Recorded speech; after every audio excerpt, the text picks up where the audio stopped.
Let's go. With the winter break done, football returned to the Stadium of Light, and Tony Mowbray looking for back-to-back wins for the first time this season against a Millwall team also on a good run of wins themselves. So, how did Sunderland tame the Lions? Well, every good story starts by foreshadowing what will happen later. Ellis Simms to run on the end of it. Simms in between the goalkeeper and the defender, but George Long comes and knocks it out. Here, though, the opening minutes quickly dissolved into a struggle against a team that had the worst record for conceding in the first 15 minutes of every game. The manager wanted Millwall to be more Millwall, and the players duly obliged with an intentionally physical approach. It's a free kick. Obstruction. Showing the ref he thinks he's put his head down. Let's have a look there. Ahmad was denied a run-on goal early on in what would become an afternoon of fouls he'd receive all day. This is a good one to look at. Yeah, he throws that left arm up, doesn't he? We'll say left arm. Baath was given a bloodied nose, and he doesn't go down cheaply. Is that a natural position? Well, I'm not. What I don't understand is how the referee seems to be on everything, but not really taking any positive action. Like to Simms, who's got time, puts it through for GOOCH. Can he get there? He can get there, and then he's brought down, surely. Yeah, it's better, isn't it? See, that's what we're talking about. 2 or 3 passes. GOOCH was fouled, escaping cover. Hooks the ball, but then leaves a bit of a leg there for Linden, doesn't he? And Pritchard was crushed off the ball. All to name but a few instances. Another factor was GOOCH, who started poorly down the right on his return to the first team. Watch here as his poor first touch creates a good chance for Millwall. It's a good first touch from GOOCH, but he gave away possession. And possible opportunity here as Fleming's inside the area, pulls one back. He made some poor and overly conservative passing choices, limiting our options to progress up the field, like here. Twisting, turning, he needs some support down this right-hand side. Ahmad's come out. It also meant that forward players either didn't get the ball or received it facing back to goal.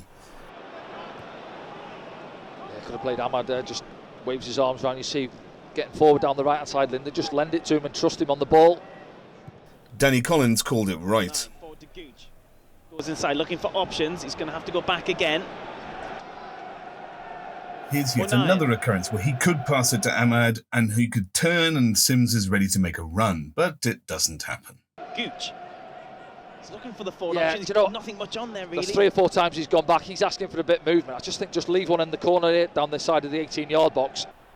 And Luke O'Nien showed Linden what he should have been doing. O'Nien looking for the run of Ellis Simms. That's the ball you were after, Danny. That's the one, just gets us up the pitch. There were other restrictions on our effort to advance. Dan Neil is sometimes slow on the ball and prone to waiting for it to get to him. He got caught and dispossessed a couple of times early in the game. Whilst inconsequential, it does break up play, puts us on the back foot too often, and here nearly resulted in a goal. Can't.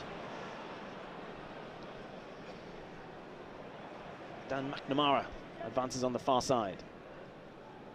Billy Mitchell. He's in. Over the top. Cross comes in. Fleming's underneath it, plays into the middle, Honeyman shoots it. Danny Baath out with the block. Blocked. Yeah. Another restraint on us was the opposition chose to double up on Jack Clark whenever he received the ball in space. Increasingly, this is going to happen to us, and we're going to have to find ways to play around this. First half, we didn't look like we knew how. Can he release Linden GOOCH on this right-hand side? He decides to go back. Pritchard. Here's Jack Clark. Overall, there were too many players not at the races first half, and we were lucky to go in at the break level. Jumps up originally. Passing under pressure. Oh no, he gives it away. Oh.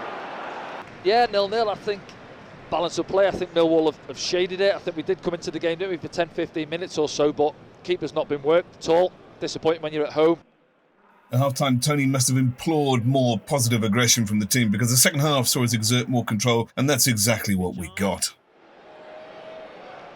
Hasn't got a sight on goal yet. He's jockeying, looking for one. He's got. Pritchard played more directly, making use of the space that Millwall vacated in doubling up on Clark. Make things happen. And he comes again. Pritchard still advancing inside the area now.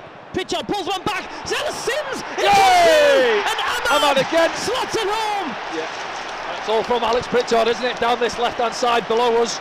Does really well. And his goal came from the sort of more direct engagement that Mowbray had been asking for in recent months. Yeah, it will do. There's obviously... Gooch grew in confidence second half and improved getting forward, and a nice feint from him here set up the second goal.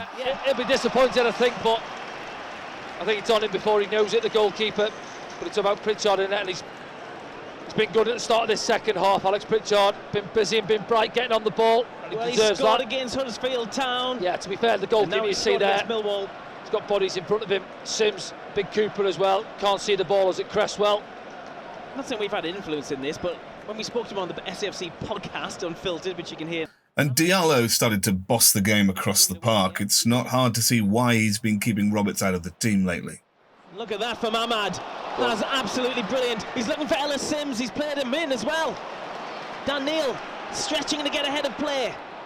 But it wasn't just our attacking impetus that improved. This was a result built on defensive resilience in stopping Millwall's most dangerous weapon. Deflection. And Danny Baath had to be on his toes there. I'll tell you what, It began with Dan Neil clearing off the line early in the second half. outswinger, and Dan Neil That's why he always puts someone on the front stick. doing his duties well, yeah. Otherwise, we're back on level terms. See Pato there celebrating with him. And huge credit has to go to 09 and Baath, who kept out some towering opponents. Millwall are the division leaders in scoring from set pieces, but Baath in particular was a god at the centre of defence today, and arguably our man of the match. He made 10 clearances, blocked 4 shots, and won 10 of his 12 aerial duels. Will a fit-again Dan Ballard walk back into this team? I wouldn't be so certain. On the whole, though, we played much more on the front foot second half. Simms got more ball facing forward. Simms, who gets there? Now. Ahmad's involved. Watch Ahmad here. Yeah. Link-up play was excellent, wasn't it? Step over there. Steps Dan Neil over. sits up for Dan. Say doesn't quite catch hold of it. But it's been all Sunderland. Millwall were forced to go more direct as we exerted more control in the game. Back to Wallace, who plays a forward. And the game ended up much like it had started, with Simms chasing a long ball to the keeper, racing to beat him. Only this time, he passed him and scored. There we go, 3-0. What was your prediction? 2-1. 3-0. 3-0. So Simms gets his goal, and Sunderland take all 3 points with 3 goals here at the Stadium of Light. Yeah, I think You know, at some point this season, we're going to put 2 good halves together, and we're going to absolutely batter someone. If you made it this far, well, thanks for watching. Give me a thumbs up, I guess, if you liked it. Share, subscribe if you liked it a lot, and you'll get a notification when the next one of these reviews comes out. Thanks a lot.